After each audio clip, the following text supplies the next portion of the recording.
जी हाँ साथियों, अरविंद केजरीवाल आपके इलाके में आ चुके हैं। अरविंद केजरीवाल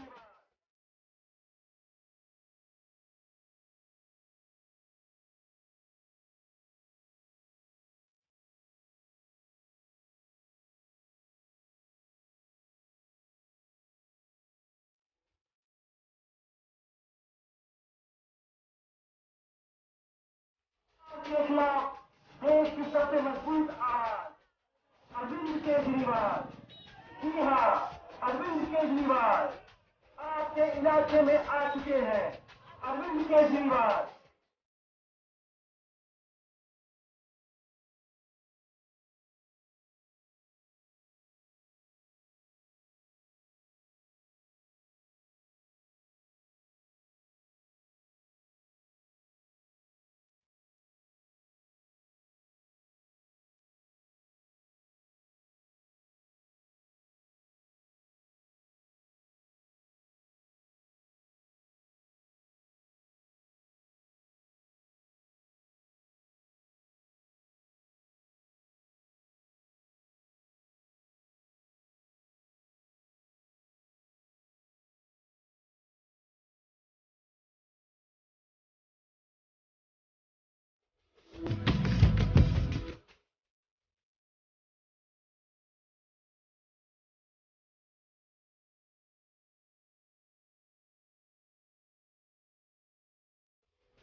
मैं वाराणसी से चुनाव लड़ने के लिए आया हूं, दिल्ली से आया हूं।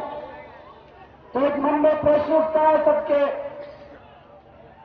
कि वाराणसी से चुनाव लड़ने के लिए क्यों आया हूं।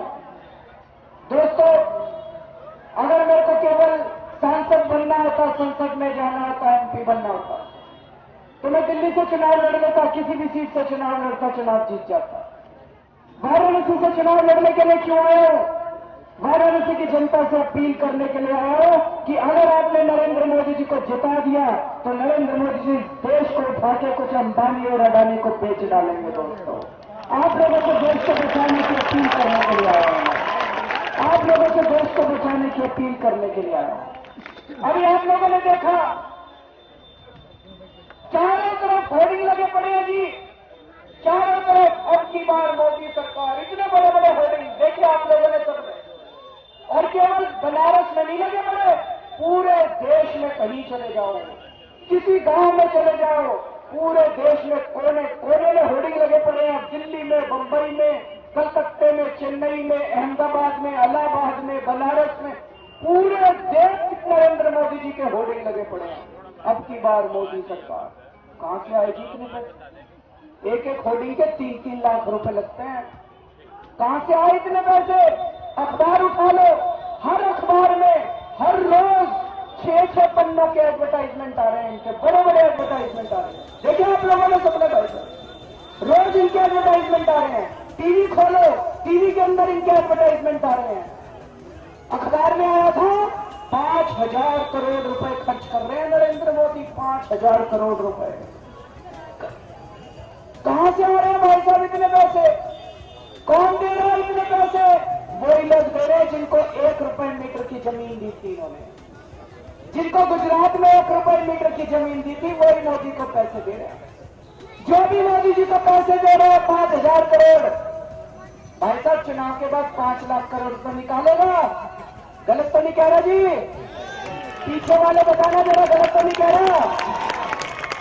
5 लाख करोड़ तो निकालेगा जो भी मोदी जी को 5,000 करोड़ दे रहा है। कहां से निकालेगा?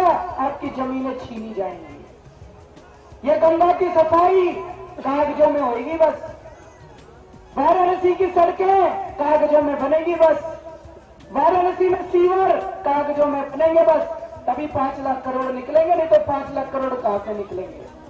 इसलिए मैं वाराणसी से चुनाव लड़ने के लिए। जब से मैं काशी आया हूं तब से मेरे ऊपर हमले हो रहे हैं। पहले इन्होंने अंडा फेंका मेरे ऊपर, उसके बाद इन्होंने स्याही फेंकी मेरे ऊपर, अभी कुछ दिन पहले बोतलें फेंकी इन्होंने मेरे ऊपर, कुछ दिन पहले पत्थर मारे इन्होंने मेरे को। मैंने क्या कसूर किया है जी? चुनाव ही तो लड़ रहा हूं। चुनाव तो बाकी भी बहुत सारे लड़ रहे हैं, अजय राय भी लड़ रहे हैं। ये बीजेपी वाले अजय राय पे पत्थर नहीं मारते, ये बीजेपी वाले साइकिल वालों पे पत्थर नहीं मारते, ये हाथी वालों पे पत्थर, दूसरी पार्टी वालों पे पत्थर नहीं मारते। मेरे पे क्यों मार रहे हैं? क्योंकि मैंने इनका सारा भंडा फोड़ दिया, ये सारे कागज दिखा दिए मैंने, ये सारे कागज मैंने जनता को दिखा दिए, सच्चाई बता दी। दोस्तों, इस देश की सबसे भ्रष्ट, सबसे ताकतवर, सबसे अमीर ताकतों के खिलाफ लड़ रहे हैं हम लोग। अब वो हारते हुए नजर आ रहे हैं, इसलिए मेरे को पत्थरों से मार। एक और प्रश्न जो कई लोग मेरे से पूछ रहे हैं, आपने दिल्ली की गद्दी क्यों छोड़ी थी? पहली चीज तो जैसे ही मैंने मुकेश अंबानी के खिलाफ ये एफआईआर दर्ज कराई, भाई साहब, मुकेश अंबानी की इस जेब में कांग्रेस है, इस जेब में बीजेपी है। जैसे ही मैंने ये एफआईआर दर्ज कराई, मुकेश अंबानी ने दोनों पार्टियों को बुला के कहा कि अब केजरीवाल की सरकार नहीं बचनी चाहिए। दोनों पार्टियों ने षड्यंत्र रचा। 3 दिन बाद विधानसभा का सत्र था। विधानसभा के अंदर आपको पता है हमारा बहुमत नहीं था, हमारी 28 सीट थी, कांग्रेस बाहर से समर्थन दे रही थी। विधानसभा के अंदर कांग्रेस जाके बीजेपी से मिल गई, उनकी 40 सीट हो गई, हमारी 28 सीट हो गई। विधानसभा के अंदर इन्होंने एक काम नहीं होने दिया, एक भी काम नहीं करने दिया इन्होंने। विधानसभा के अंदर सारे माइक तोड़ दिए, विधानसभा के अंदर सारी फाइलें फाड़ दी। मैंने लोकपाल बिल रखा, वो इन्होंने पास नहीं होने दिया। स्वराज का बिल फेल कर दिया, बिजली में सब्सिडी देना चाहते थे, वो फेल करने की प्लान था। मैं क्या करता? मेरे पास 2 ही विकल्प थे। मैं कुर्सी पे बैठा रहता, चिपका रहता, मैं कुर्सी पे बैठा और काम ना करता। काम तो ये करने ही नहीं दे रहे थे, मेरी आत्मा नहीं मानी।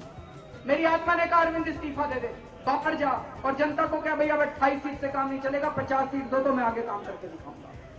मैंने इस्तीफा दे दिया। बताओ मैंने क्या गलत करा? अगर मैं इस्तीफा नहीं देता और आज आपके बीच में आता, भाई साहब आप ही लोग मेरे मुंह पे थूकते। आप कहते थे केजरीवाल बदल गया, ये पार्टियां काम नहीं करने दे रही, लोकपाल बिल पास नहीं करने दे रही, फिर भी देख कुर्सी से चिपका पड़ा है, इस्तीफा नहीं देता। मैंने इस्तीफा दिया। भाई साहब बताओ मैंने क्या गलत किया? ये कह रहे हैं केजरीवाल भाग गया, केजरीवाल, अरे कहां भाग गया? इतनी खड़ा मैं कोई पाकिस्तान भाग गया क्या? यही खड़ा हूं मैं, और इतनी जल्दी नहीं भागने वाला। बीजेपी कांग्रेस वालों, तुम्हारी छाती पे मुंह बदलूंगा, ऐसे नहीं भागने वाला।